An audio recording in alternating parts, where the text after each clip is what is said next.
Hi everyone, today I'm talking about Watergate, which is a strictly two-player board game designed by Mathias Cramer and published by Capstone Games. This one was printed in 2019 and takes around 30 minutes to play. The box does say 30 to 60 minutes, but I think that's a bit exaggerated and it's quite unlikely it will go that long. So probably from the game, you probably know what this game is based on. This is based on the political Watergate scandal from the 1970s. And the setup is going to look like this, where you have this big pin board. You've got this track here that goes from 1 to 5 for one player and 1 to 5 for the other player. You've got a few additional cards here. And each player has their own deck, which are unique to one another, because this is a very asymmetrical game where one player takes the role as the press and the other player takes the role as President Nixon. And the idea is that President Nixon wants to see out his term by collecting 5 of these momentum tokens, and the press or the editor wants to try and link these potential witnesses or informants to President Nixon to try and unveil the scandal, and we'll talk about how that happens. So there's always going to be this initiative card between the two players, and the initiative is going to start pointing towards the editor player, and that means that they're going to draw 5 cards, whereas the opposite player is always going to draw 4 cards. Now this is kind of one of the conflicts in the game, where you want to be controlling this white token by having it on your side of the track. So when the round ends, if you've got control of this white piece, then you are always going to have the initiative, meaning that you're going to have more cards at your disposal. So depending on the direction of that initiative card, each player is going to draw 4 or 5 cards. So I've drawn the 4 cards for President Nixon here. And as you can see, this card is almost divided into 2 sections, where you have the value part here in the top left, which shows a number, it shows a token, and it shows one of these pieces of evidence in different colours. So you've got green evidence, you've got blue evidence, and you've got yellow evidence, which corresponds to the different areas on this cork board here. Additionally, you have an event section, which will give you a special power to do based on pretty particular things, or that will let you manipulate the board in a stronger fashion. However, once you use that event card often, you'll have this this line here that says you remove the card from the game, meaning that once it's spent, and you will not get to use it anymore.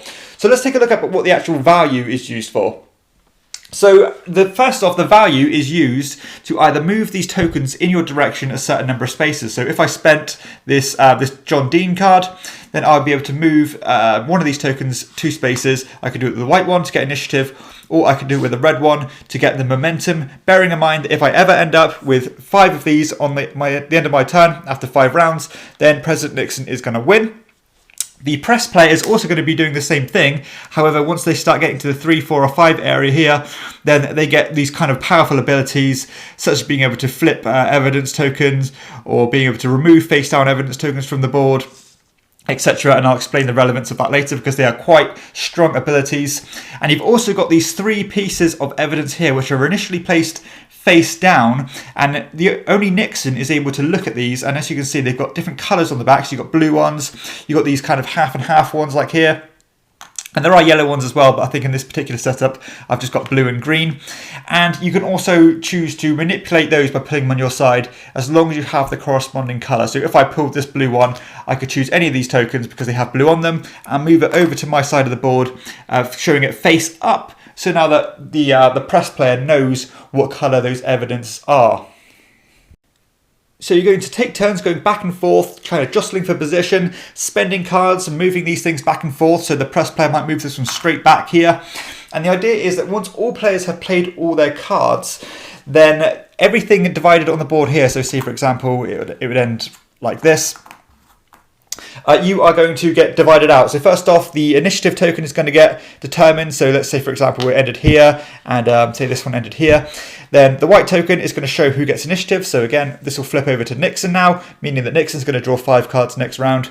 The red one is going to go on a momentum track, which again is either going to get you kind of bonus abilities or a winning condition for Nixon. And then the evidence is put onto the board.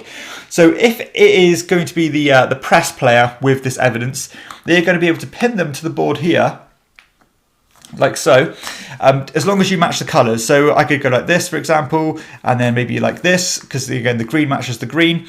And the Nixon player is going to have flip them the other way around, so it's got the black side facing up, and then you would put that on one of these matching spots as well. So the idea is that these black ones are blocking off the tracks here because some of the cards here, like this John Dean, is going to add certain cards onto the board as informant. So what I do, as long as that card is on this section here, again John Dean, I can place them on the corresponding spot, face up if you are the administration or the editor, or face down if you are the Nixon player, meaning that that's no longer a valid informant. And of course, the win condition is to try and get that informant tracing all the way back to Nixon, while Nixon is trying to block them off. Now that is essentially the gist of the game. You're just going to be repeating that, playing card after card after card. But as you can probably imagine, the cards contain quite a few events and different things you can do in order to kind of outmaneuver your opponent and try to get the evidence, or try to stop the evidence getting to Nixon if you play as Nixon. So let's take a look at what some of these cards do and get a grasp of the flavour of the game.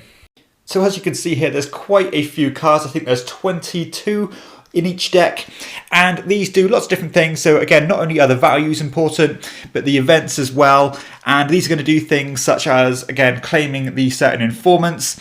They're going to do things such as this event card here that says on any research track, move any number of tokens a combined value of 4 steps. So it gives you more manipulation there to pull evidence in your direction. You got this one here that says on the research track, move 1 evidence token 3 steps, and then the round ends immediately, so you can catch your opponent off guard. You've got ones here like these conspirator cards that says on the research track, move the initiative token and the momentum token 2 steps each, and then remove 1 face down piece of evidence from the board and put it back into the bag. So if there's a particular pertinent piece of evidence that someone might need to complete one of these routes, you can kind of put that back in the bag and stop your opponent from having it. And that's all the kind of gist of what these do. Of course, there are different things as well, but they are generally tweaks on how to manipulate the board into your favour. And of course, the press player is doing the same kind of thing, but trying to pull things in their favour. And that's what this game is all about. It's all about that tug of war and trying to manipulate the board, either trying to pin the evidence on Nixon or to stop it from getting to you. And I will say, I love the way that these cards are balanced. So they are, of course, this only being a 2-player game, I suppose it's a bit easier to monitor and a bit easier to keep things balanced, but it is still wonderfully done, and I wouldn't expect anything less from a designer such as Mathias Cramer, because he is a brilliant Eurogame designer in general, and this is something a bit different for him. But when you've got a designer of that pedigree, you can kind of trust the clockwork behind the game as being well thought out and well balanced. And I do love that jostling for position. You know, sometimes there's just some evidence you cannot afford your opponent to have, so you're spending all of your cards to try and drag it back, but you might not have the colours. At the same time, all these cards are multiple use, so if you really want this high value here, then you won't be able to use the event, which is probably equally as powerful.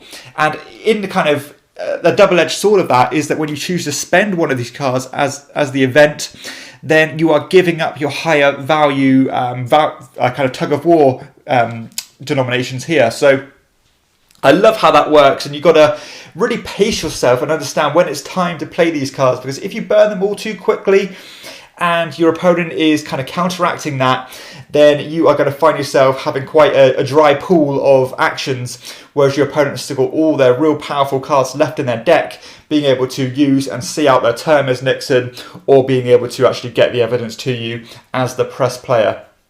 So I generally like these tug-of-war style games, and I think Watergate certainly takes that genre and almost turns it on its head, because the game it does something a bit different. It feels different, and it's not just that back and forth. Although it is, you've actually doing it for a reason here in terms of mapping things out, and you've almost got that area control and route building, cutting people off, and that tension of what you'd want from a game like this, particularly because of its theme and its ties, that you'd really want that to shine through. And I really do think it does that.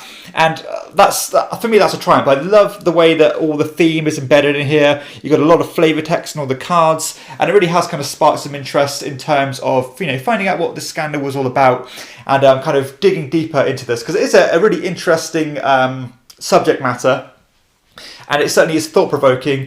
And when a game is still fun and accessible and easy to learn, but it still has those interesting thematic ties, I think that really is a nice balance and a nice thing to try and explore. Considering the relative depth of the game and intricacies and thoughts and kind of meaningful decisions in this game, it actually does play in a really succinct amount of time. As I said at the intro, the box does say 30 to 60 minutes. I would say that 30 minutes is much more realistic than the prospect of this going to an hour. I certainly haven't experienced that, and it does feel like a pretty meaty game to get done in that 30 to maybe slightly higher time frame. I think that's wonderful, and I really do like games that have a lot of meat on its bones but still cut to the chase, and it's all about the fun and keeping it within a kind of sensible time frame without dragging on too long. The replayability is also top notch because, of course, you can play one game as Nixon and then you can play the other game as the editor. So you've got very different experiences there. And additionally, the cards are going to come out in different orders, so you're going to have to prioritize things differently, knowing when to cut things off, knowing when to get rid of these cards. And of course, the tactical battle here of trying to stop these routes getting to Nixon or trying to get the routes to Nixon is tense, and I love the way the tension shines through here, and it does certainly keep you on the edge of your seat and keep you engaged. And you really do have to rack your brains about how you're going to play these cards in the best order, knowing when to react to certain players, because some of these cards have a kind of a trigger word on them where if someone plays a certain card, you can counteract that with one. And I will say, normally those kind of games don't do it for me because they're almost those things that you can't really foresee, and you invest in something for somebody just to cut it off instantly. But the fact that it is only 22 cards in each deck or something around that card mark, then I think it's good. So you can actually probably quite accurately anticipate that someone's got a card in their hand if they haven't used one of those yet. So it certainly is a game that's going to reward repeated plays, and that tension and angst is going to ramp up the more you invest in this one. So let's talk about some of the production in Watergate here. So first off, I love the way this central board looks. The fact that it is a pin board and you're pinning this evidence to it, it just looks great, and I love it when games have this kind of realism to it. And I love the look of this board. It's simple, but it works, and the kind of network here it just feels good. Additionally, I love the fact that these things are double-sided and it looks like handmade, and it's all done a bit like clandestine and that kind of sneakiness, so you're scrubbing things out and people pinning things on the board, almost like a police map here. I love the way that works. And additionally, I don't normally like cards when they use real life photographs, etc. But the fact that this is all tied to the subject matter so strongly, it works here, and it's a bit of an anomaly in that sense where, again, I don't normally like photographs being on cards, but it certainly does work for this game. Again, the flavor text is great, the attention to detail is great. The component quality themselves is decent. These are bigger than average cards. They're a little bit flimsy, but they are kind of linen finished. So I would, I certainly don't have any complaints here. Maybe if you play this game again and again and again, it's worth sleeving them. But all the components are good. These evidence tokens are really strong, and they're certainly not going to get damaged over time. The board is a decent quality. These wooden tokens are decent as well. They're nice and clear. And, all things are well worded, and I don't think there's much confusion despite being quite text heavy on some of these cards. So from a production standpoint, I got no complaints whatsoever. So overall, I am really impressed with Watergate. I will be honest, initially I thought, is this all this game is? You're just playing cards, picking things back and forth, back and forth. I was thinking it was obvious to play these informants to try and get them down, because why wouldn't you? And it's suddenly that penny dropped, and the kind of intricacies, the nuances behind all these card plays started to become a bit more apparent. And now I start to think, there's more than meets the eye here, and you can't just play these cards without considering the ramifications of that. Because as I said, you don't want to be spending these events and getting rid of these numbers if you don't have to. But you've got to bear in mind which evidence is available at all times, because you can really prioritize things based on that. Because if there's no evidence here to either cut you off or to build a new route, then you don't have to worry about it this time. And all these things start to come together, and you start to understand how important these events are. You understand the tension and the importance of obviously not only getting these momentum tokens to actually win the game, but also to get the initiative to give you a bit of an advantage in the future rounds, give you more flexibility, more options, and more power to get the evidence on your side. So it's a lot of tug of war going on at once. You've got 3 pieces of evidence, you've got the momentum, and you've got the initiative, and you want them all. You've got to understand that you're not going to have them all each time, and consider which ones you're willing to let go and which ones you can afford for your opponents to have. I love how balanced the game is. I love the theme. I love the different events. And I think this game is just a real tense game, and that tension shines through as it should. Surprisingly, the theme works really well for me. You know, I'm a British man. I don't have any ties to America or any ties to the Watergate scandal, but I still find the subject matter fascinating and interesting, and it's just different and a fresh approach.